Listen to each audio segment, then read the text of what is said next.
Welcome to the Get Invested podcast with Bushy Martin. I'm Andrew Montesi, the producer of the show, kicking off another special episode where you'll get an incredible insight into how Bushy and his wife Sonya partner together in life and business. Bushy has talked often about the power of two and his synergy with Sonya, where 1 + 1 = 11, not just 2. This podcast is a special treat where not only will you hear from Bushy, but Sonya too also gets on the microphone to talk about what it means to live by design, relationship dynamics, common values, and their unified, evolving vision that has enabled them to realise their dreams and live their legacy. This chat was first recorded on the popular Date Forever podcast, and we're bringing it to you now on Get Invested. Enjoy. Welcome to the Get Invested podcast, where we share great conversations with experts from all walks of life to uncover their secret know-how and where they invest their time, their skills and their money, and the benefits that this has created. You see, the truth is that everyone invests. Every minute of every day, we're investing our time, our skills, our energy and our money in something.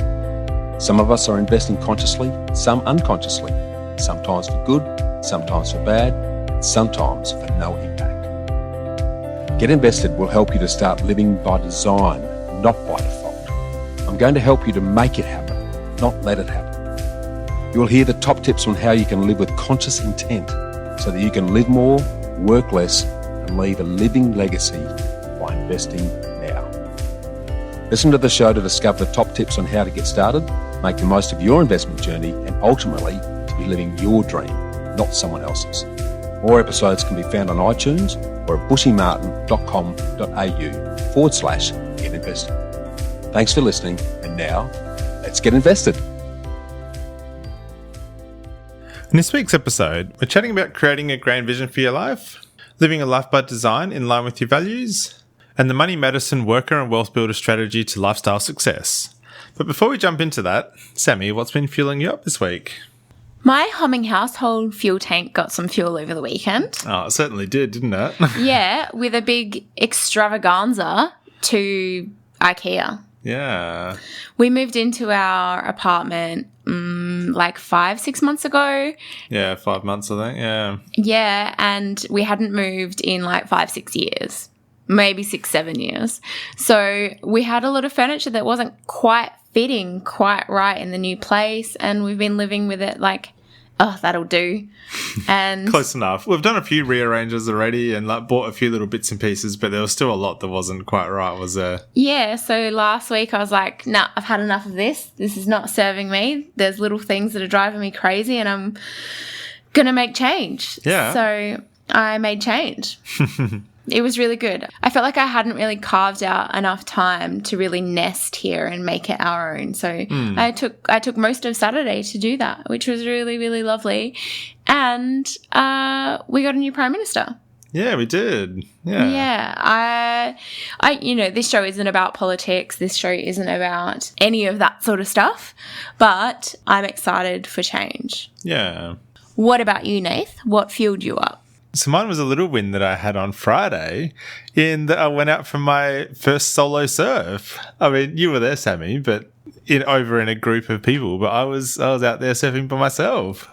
You did. You've overtaken me in my own hobby. It's not a competition. No, it's not a competition, but it was the first time that I took out my new surfboard as well, which was a bit exciting. And yeah, went out and had a bit of a solo surf. I can't say that I did all that great. Conditions are pretty shit, but yeah, it was just really nice to be out there. And it was the first time I'd gone for a surf before a work day as well. So I think it might become a bit more of a habit. I'm faux jealous. No, I'm stoked that you've picked it up this quickly and this easily and that you're having this much fun because I have a surf buddy now. So yeah, I think this is really cool. And it was really cool to see you out there doing your thing. You were definitely catching more waves. Semi-drowning. No. You were definitely catching more waves than me, and I was out there with an instructor. Yeah. So later in this episode, you will hear Nath and I talk about our annual game plan. And I just want to give it a quick plug. So we have a mini course called the Annual Game Plan Agenda, and it is everything that you need to run a planning day with you and your person to set some intentions for the next 365 days. There's some videos, there's some templates, there's some conversation guides, there's the actual agenda for that day, what you should be talking about, and the questions to ask each other so that you can review the year that was and make some plans and intentions, not just for the year ahead, but how that fits into your big vision and life too. So you can get the annual game plan agenda for $27 and you'll find it at fuelcollective.com.au/AGP. It's been a real game changer for us. So we've gone from reactively just fumbling our way through each year to really proactively kind of planning out each year, setting some real clear intentions and kicking some massive goals because of that. And it's not something you just need to do at the beginning of the year. You can do it any time of year. So I highly recommend everybody jumping in and grabbing this agenda. But now, here's this week's guest. Today we've got Bushy and Sonya joining us. Bushy is recognised as one of Australia's most trusted voices in lifestyle, investment and property. He is a man on a mission to create happy homes by working together with hardworking Aussies to create happy homes and then great lifestyles by investing in homes. His business Know How is a vehicle for helping those less fortunate also create happy homes. By saving dollars, we save lives. He believes happy homes lead to happy lives and then create happy communities. Bushy is an author of award-winning book, The Freedom Formula, Get Invested, and a host of Realty Talk, Australia's longest running and most popular property show, and Get Invested podcast. Sonya is the go-to girl that makes things happen for everyone, where it's all about achieving your ideal lifestyle by helping others. So you start by living by design, not by default. She is a business builder, integrator, and systems automation queen that leverages her expertise as a property management expert and active property investor. Together with her partner in all things, Bushy, their lifestyle business has helped thousands of Australians' families get invested. And Sonya's super passionate about taking it to another level for women all around Australia. Welcome to the show, you two.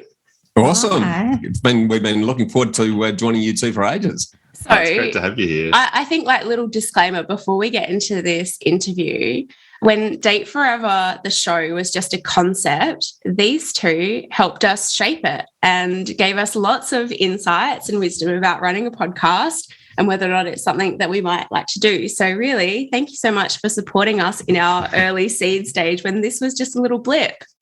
We love it. And we love where you've taken it too. From where we were talking to where you've taken it, it's awesome, guys. You've done a fantastic job. It's just taken us 2 years to wrangle you here. So thank you. Thank you for being here.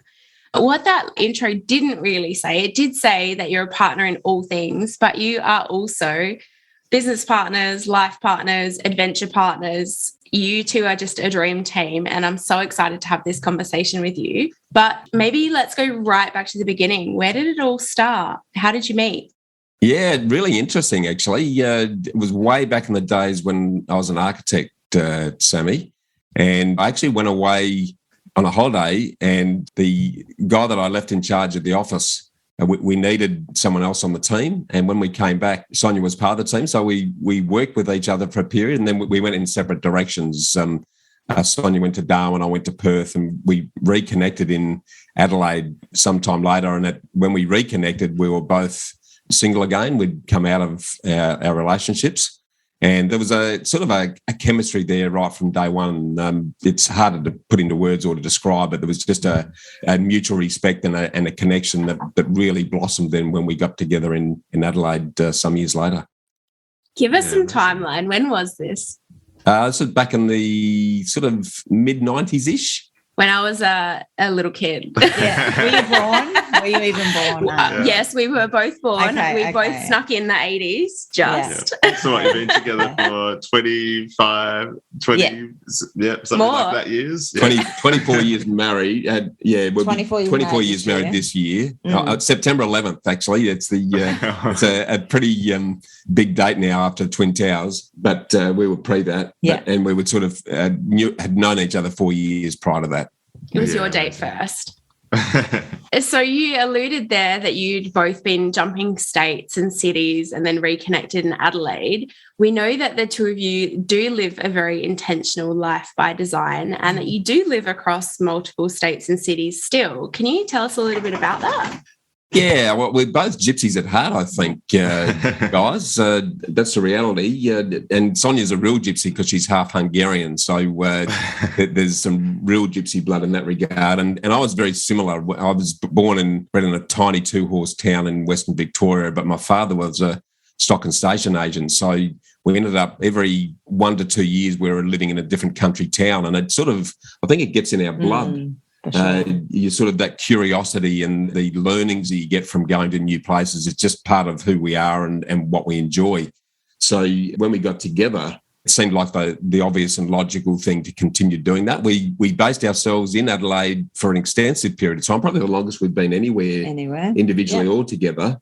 And that was more around family. So my family, my father and mother were still alive at the time. They now passed away.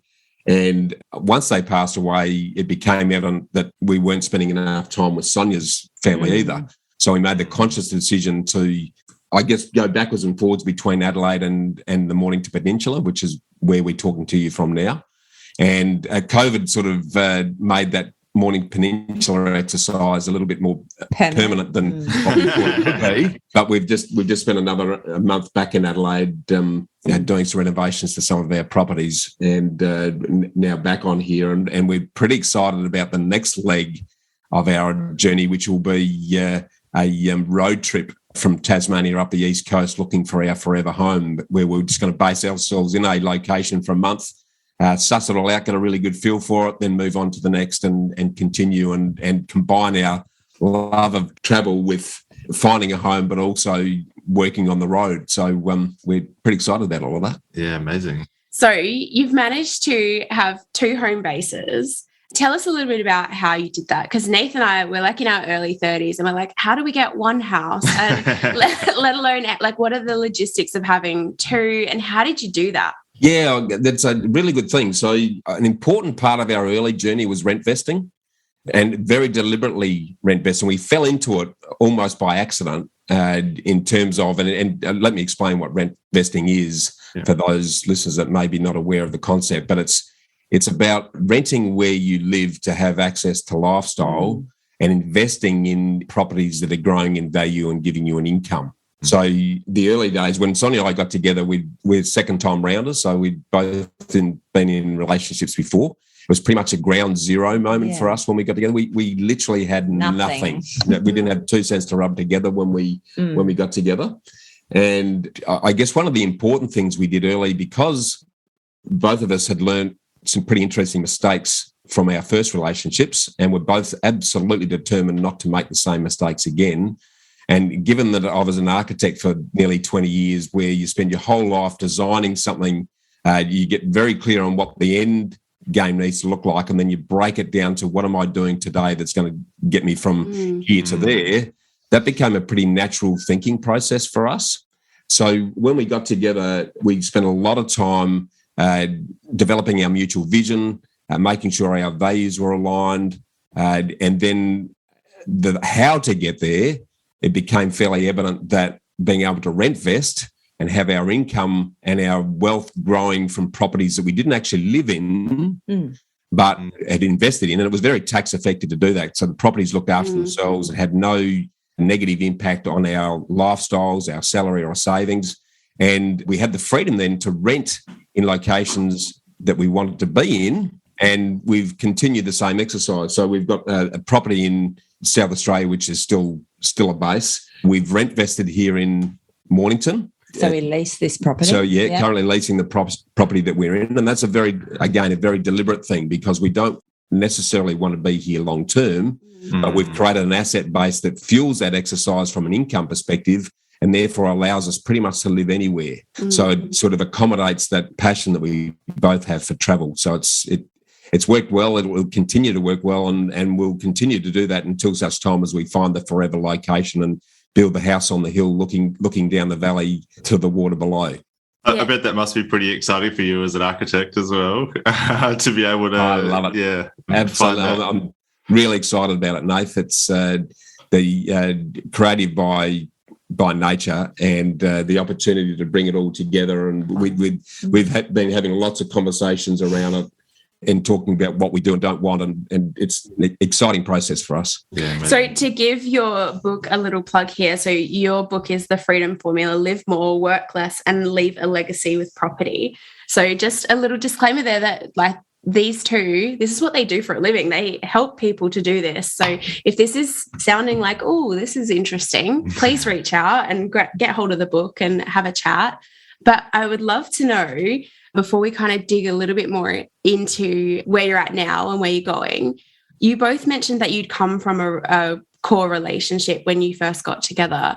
I would love to know how you feel that's impacted your relationship from now, because obviously you said you wanted to learn from some of those mistakes and move forward. What were some of the mistakes, and what can couples learn from what the two of you have been through? Yeah, I'll kick this off because we'll probably have different views on this. In my first marriage, never really put any time into thinking about it, to be perfectly honest. And it was the old story. I had an unexplained expectation that life would be just like it was for mum and dad.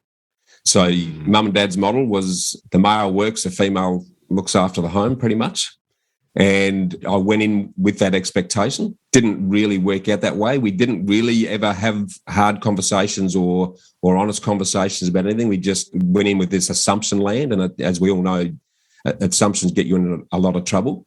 And it became fairly self-evident after a few years that there were big issues, and I hid in work. I'm a workaholic anyway by nature. I just absorb it, just love getting into it. And that became a bit of an escape exercise for me, which is not the right way to do things, clearly. So when the relationship came to grief, it was like, okay, I'm absolutely not going to go there again.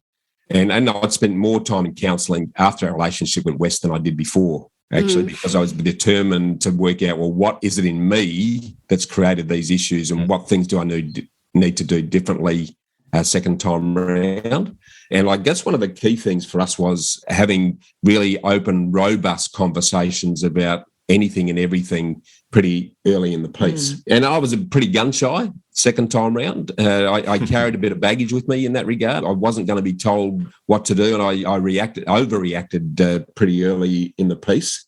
Thankfully, Sonya, as an empath, is very good at being able to accommodate and understand that and help me to see what I was doing. I think part of the beauty of the synergy between Sonya and I is that she's my conscience to a big degree, and she can, she has a really special way of being able to get me to see myself, and it's a pretty rare skill. Most people stay in their own corners, whereas Sonya was able to get me to see what impact my thoughts and actions were having, and what I might need to do to start changing that to make it better for both of us. That's something that a couple of people have shared on the show, is this idea of how can you build the ability or the skill to not point at your partner's wounds and flaws and opportunities for growth, but how can you learn to hold up a mirror so that they can see it for themselves? I think that's such a valuable skill that the two of you have been able to deliver and receive. So thank you for sharing that. I think the learnings were more about, I was just too immature the first time round, and it was easier to leave than stay. So if I worked at anything, it was going to be that if I'm going to commit myself, then I need to commit myself. And I find out that's prevalent today. It's just a disposable society. Everything is disposable. So I think that's coming full circle though. So for us, it was more about, we do a lot of independent counselling rather than together. Yeah. Because it starts with you. You can only control your behaviour, and that goes a long way in maintaining and developing and nurturing a relationship. So, and we've said to each other, well, maybe you need to go see someone about that. And it's not about us then, it's about the person's own personal growth.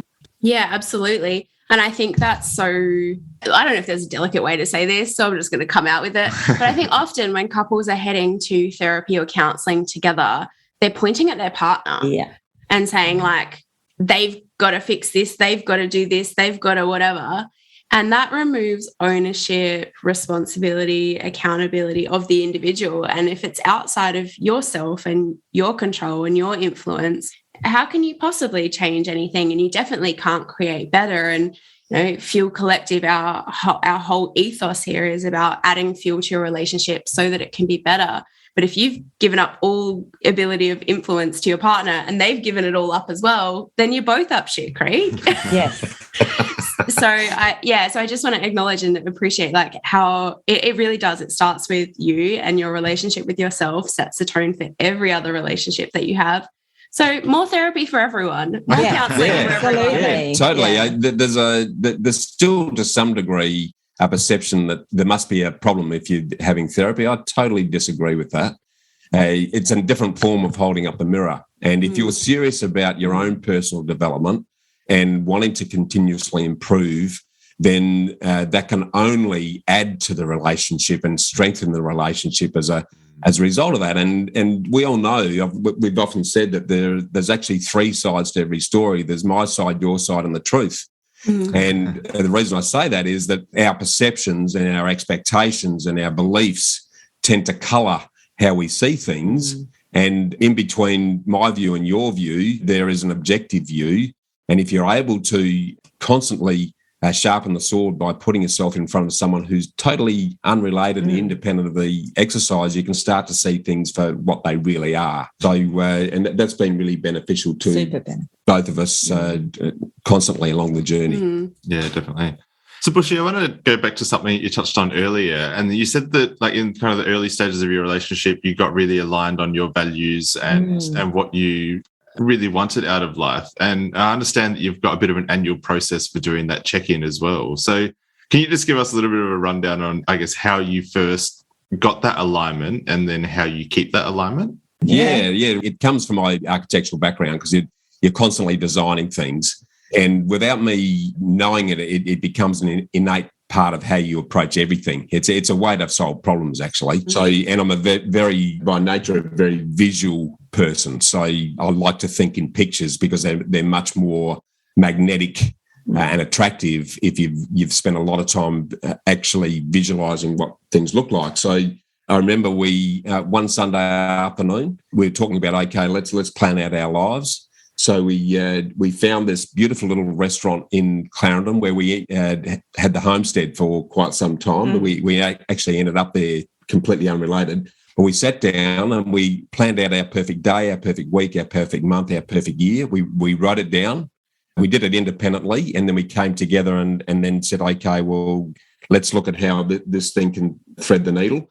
And quite by accident, really, the owner of the restaurant was an ex-accountant, and he was sort of interested. He was sort of what are these two weirdos doing?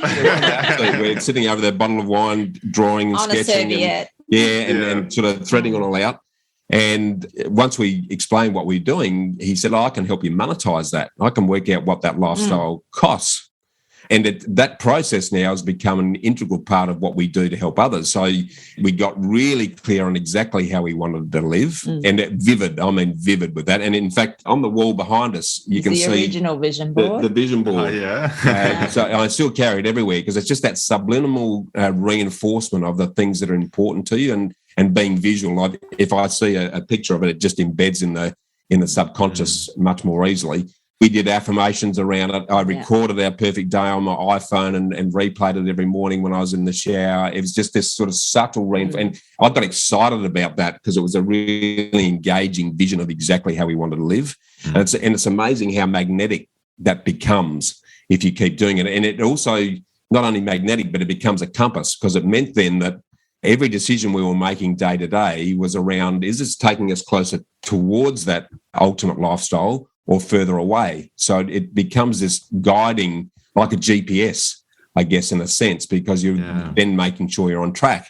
And then once we did that, every year we go away. We like to travel for 3 months of the year when we can. We obviously haven't in the last couple of years with COVID, but most recently we went to Fiji as soon as in the borders January. opened. Yep, we jumped on a plane to Fiji. Gone. And we over sort of 3 or 4 days, we revisit the plan. We do a top down and a bottom up. And what I mean by that is we, at the top level, it's okay, let's revisit how exactly do we want to live. And at the bottom up, it's okay, what are the specific things that we need to be doing this year that's going to take us closer towards that exercise? And it's a really fun exercise. For me, I generally write my perfect day.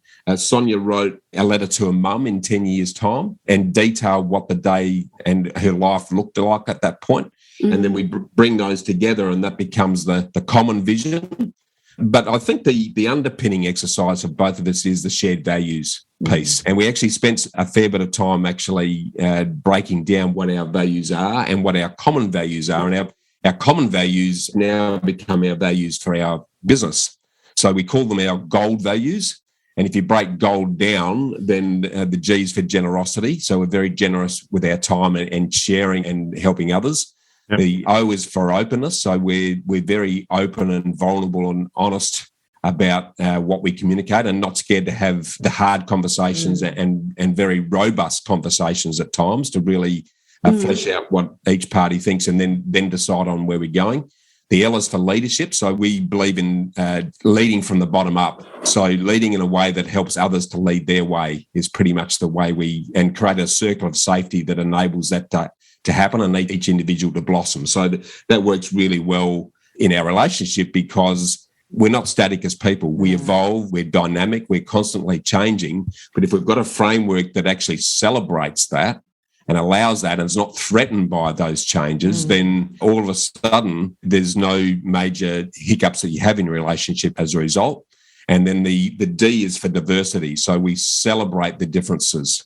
And whereas in a lot of relationships, the differences become the problem, we actually celebrate those because it's bringing new energy and new activity into the relationship constantly. So as we change as individuals, we also change as a couple and actually enjoy that evolution.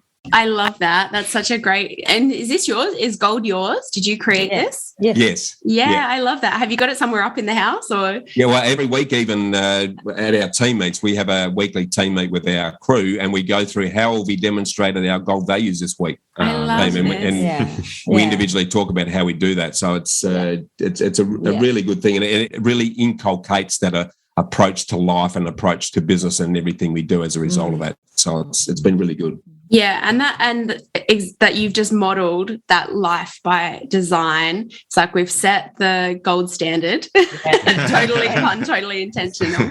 And then you're living towards it, and then you're talking about it regularly and like infusing it into your life at a granular level. I think that's so amazing. And Bushy, like you said, like that first marriage that you had a default idea of how it was going to be, a default plan that it was going to be the same as mum and dad's. And I'm sure your partner probably had a default perception of how things were going to be, and you hadn't had those conversations to unearth that maybe these two default plans are not very compatible and your map of the world is maybe not as compatible as you wanted it to be. So when we talk about that life by design, not by default, I think it's not about ending up living in two states. It's about creating that design that works for you. We're not saying one is right and one is wrong. It's just what's a right fit for you and what's a wrong fit for you. So I really love this, and it's something that Nathan and I do. Like we've been doing our version of our annual game plan probably for like 5-6 years now. I think so. Yeah. And the first 5 or 6 years, fumbly, very hurdly, and tripping over each other and a bit directionless. So it's so nice to hear from a couple who have been doing it and living it and embodying it longer than us. So thank you for leading the way for us. Well, it's a fun thing. I think that's the exercise. If you allow your imagination to run and really have some fun with that, it's actually an exciting process, and it's actually a reinvigorating process in it and of itself. So we actually look forward to every year when we get together, and the wall is covered in post-it notes because and then we assemble it in a format, and then it all comes together, and then we prioritise it, and then we're really clear on what the next year is going to look like. So and then we, again, both personally and as a business, we utilise, and this is not our idea, it's something we've adapted from somewhere else, but we do a regular keep, stop, start exercise where it's, okay, Sammy, I want you to keep doing this. I want you to stop doing that, and I want you to start doing this. And we can have those conversations around that. And it's we do that with our team as well, by the way, in a total 360 exercise. And it's surprising because you get so lost in what you're doing yourself that you don't see yourself. When you have a series of people say, well, Bushy, we want you to keep doing this, but we really want you to stop doing that because it's creating these issues. Driving everyone a little bit crazy. Yep. And it's like, okay. But when 7 people are telling you that, you sort of go, okay, I better start paying attention. Probably got a blind spot there. Yeah. Exactly. Time to look in the mirror.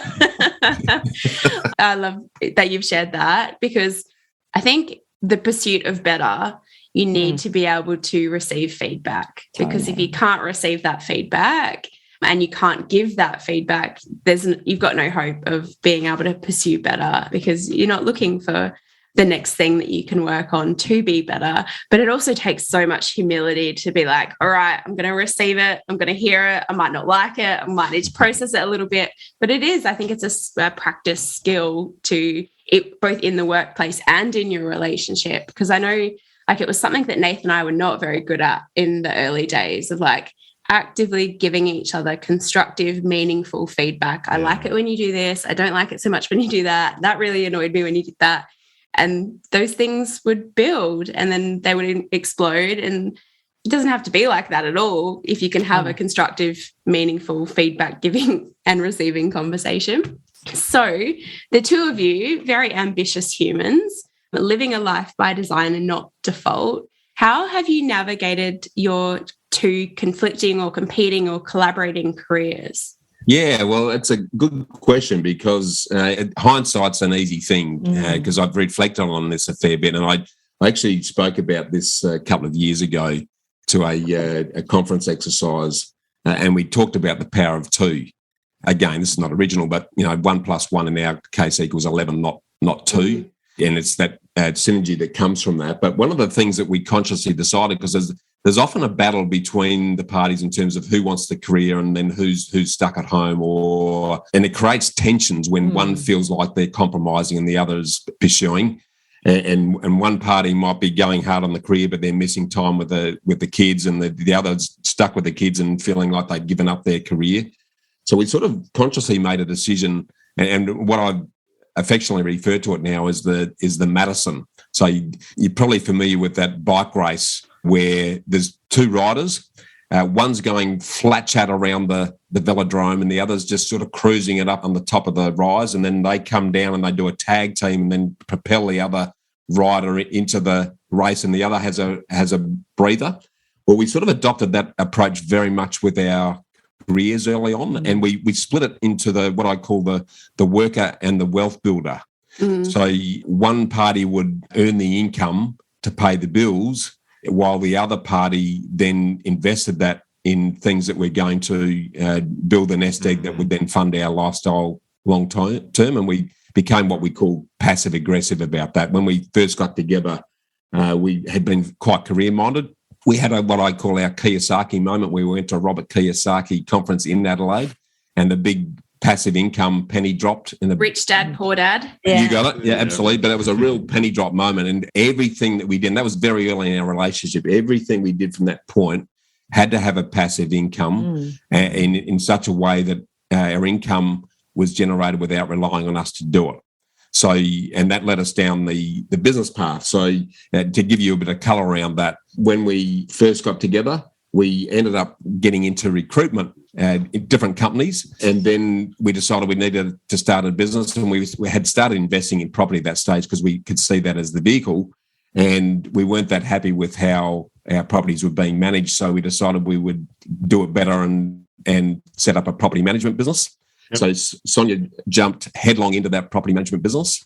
And I actually took a role with government project managing the health department's portfolio for a period to pay the bills, to allow Sonya to build that. Once Sonya had got the property management business to that point, I then jumped in and started our finance broking business. So Sonya was effectively paying the bills while I built out that business. And then with the ultimate goal that we would come together.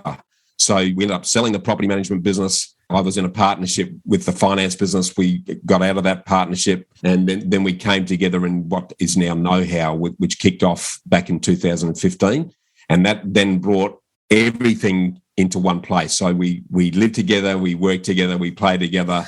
We really do enjoy each other's company, and we're almost Siamese twins, I guess, in the fact that it's almost joined at the hip to some degree. We're always a fall for each other, and we're bouncing things off each other. We operate in separate rooms, clearly. Totally. So we've actually got some space because we're both quite loud and vocal when it comes to communicating. But that Madison has allowed us to follow that pathway, and each of us have a career, but each of us have some time out.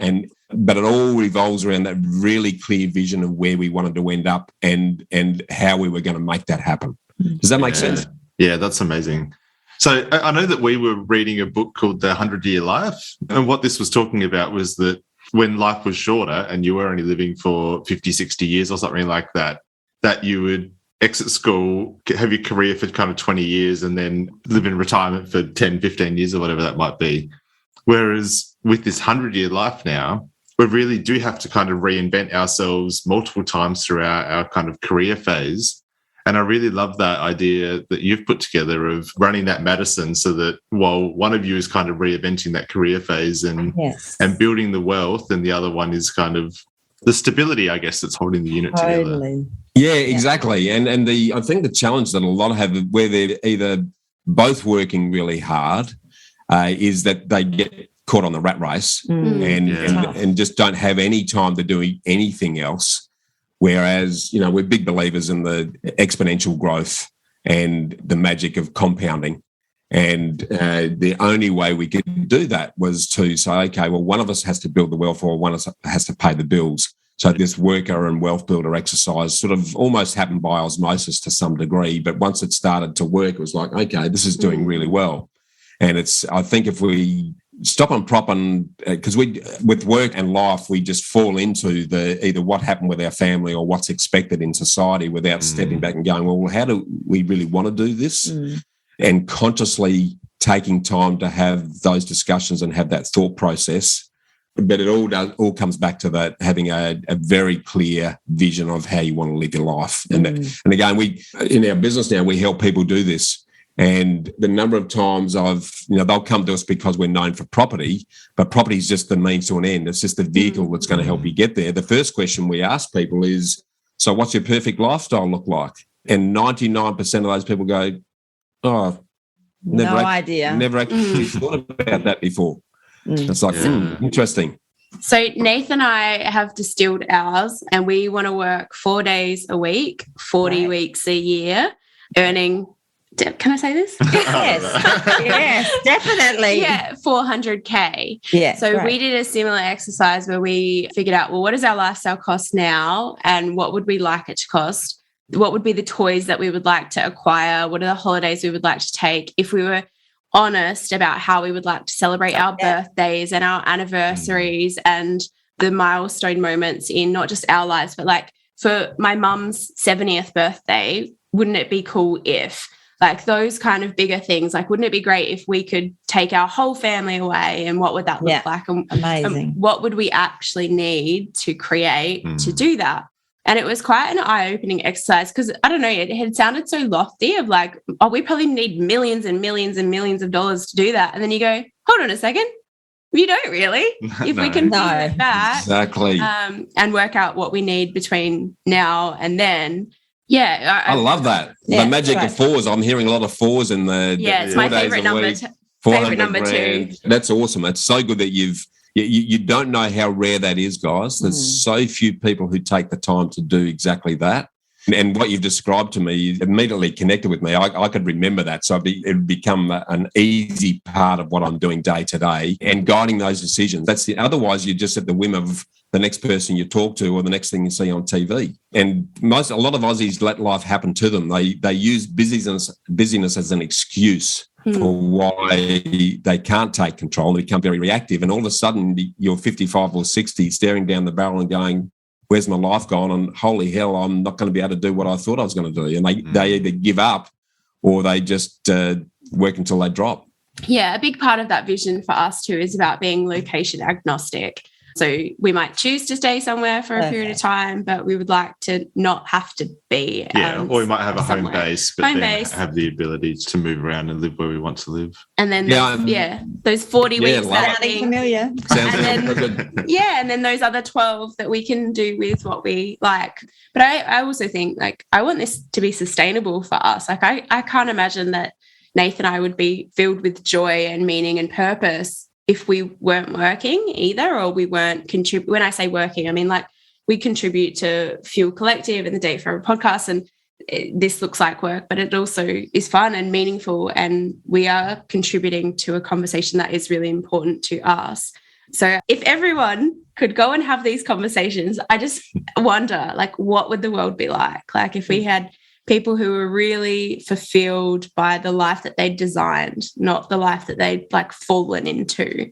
So I totally encourage, go and stalk Bushy's book, come and check out our annual game plan, and we can probably help you with a few of these conversations. But what I would love to know is to kind of round out this conversation is, what are the things that the two of you do now in your daily, weekly, monthly, quarterly, annual practice to keep your relationship filled up? Maybe one from each of you. Yeah, I think and this is something that Sonya instigated quite some time ago, and we're not absolutely religious with it, but we do it pretty often. That is, from the moment we wake up, we start with thank you. So, and it's thank you for our relationship. Just a really good start to, even, you haven't lifted your head off the pillow at this stage, and it's just, and then on a number of occasions we'll verbalise that. So what do you think for today, Sonya? And I'll do the same, and then we'll talk about what our day is going to look like and envisage it going really well. And then we round that off with smile time with our dogs. So the first thing we do, we roll out of bed and we just cuddle. Collectively cuddle the dogs because we've got these smiling Samoyeds that are it's just a blessing to have them in our lives, and it really magnetises the day and gives it the energy to kick it off with a smile on your face. That's probably the rewarding ritual that I think is really meaningful to me and keeps us on track. What about you, Sonya? I recently, so it evolves. I like things to change quite a bit in our relationship. I'm not one for routine. Pinning me down's hard. But we agreed that last year we would rename Friday to Free Day. And so we go for lunch somewhere new every Friday. And we pretty much take the afternoon off if we can. And it's not about the date, it's about the dialogue, it's about the conversation that happens at the table. And it's often insightful, and we walk away with a lot more clarity. And work may come into it a bit or not, but it's just, Bushy definitely feels more connected after that activity, and we get crystal clear. And it's a good place to check in with, really, are you really happy with what you're doing? Like, Bushy's very head-based, I'm very heart-based. Yeah. So he gets on the treadmill of the whole podcast world, of everything, and I try and pull him out of that space and say, all right, you had to rate out of 10. How's happiness rating? We love our Friday free days for lots of reasons. So that keeps us pretty fueled up. Yeah, I love that. That's shooting for our 4-day a week, yes. Friday free day. Yeah, I love it. So thank you so much for joining us today. To say thank you, we have made a contribution via our giving partner, Buy One, Give One, to build some classrooms. So the project that we've contributed to is with Classroom of Hope, and what they do is they collect plastic waste, and then they compress that and turn it into bricks. And then they use those bricks to build classrooms. So it's a multi-impact project, and we love what they do. And they're building some schools in Indonesia at the moment. So thank you so much for making that possible. And thank you for being here. Thank you for having us. Love it. It's been awesome. Any excuse to talk to you guys. We love your energy. We love what you're doing. So we feel quite humbled to come and join you on the podcast, guys. Oh, thank you. So, Bushy and Sonya, if people want to connect with you or learn a little bit more about designing their life or a little bit more about what you do, how should they do that? Yeah, the designing the life thing, I've actually dedicated a whole chapter in the Freedom Formula to exactly that, chapter 14. You can get that's the Freedom Formula there. You can get the first part of the book, which I've split out, called Get Invested. You can get that for free. And so if you just jump on our website, www.knowhowproperty.com.au, and then scroll down the homepage. There's a link You just click the link and you can get a free download of the book, or you can get a hard copy of the book. You just need to pay for the postage to do that. But that'll whet your appetite to decide whether this is something that's of interest to you or not. So that's probably the best. And then if you want to have a listen to what we're doing in that space, because I talk a lot about living by design on our podcast, which is also called Get Invested, to keep them consistent, then feel free to jump on and have a listen to that as well. Yeah, awesome. amazing. So to round this out, what's on the cards for you next? What's on the horizon? What are you working towards at the moment? Well, that road trip is coming up pretty quickly. So end of May, we're out of here. Everything goes into storage. We've got the 2 cars and the 2 dogs. We're not sure whether we'll start up the East Coast or whether we'll start in Tasmania, but we're going to spend somewhere between sort of 3 and 6 months just indulging our passion in travel and spending time in new places. And we'll spend we'll get an Airbnb for a month, and we'll base ourselves and have a really good look around that location, decide whether that's something that we'd want to spend more time in. And then we'll sort of follow the Gypsy Trail right up the East Coast. We might even end up in the West as well, actually, at some point in time, I think. Because we've done a lot of South Australia and we've done a lot of Victoria. We've done very little of New South and Queensland or Tassie and areas in WA. We want to do the same thing. So we're really taking that Gypsy experiment to the next level, guys. Sounds amazing. Yeah. Thank you. Thank you. It's been awesome. Thanks. To get a summary of all this investment gold in the show notes, just email me on hello@khgroup.com.au. That's hello@khgroup.com.au. Or check us out at www.bushymartin.com.au/get invested. I look forward to joining you next week for another episode of the Get Invested podcast. So thanks for listening. And as always, dream as if you'll live forever and live as if you'll die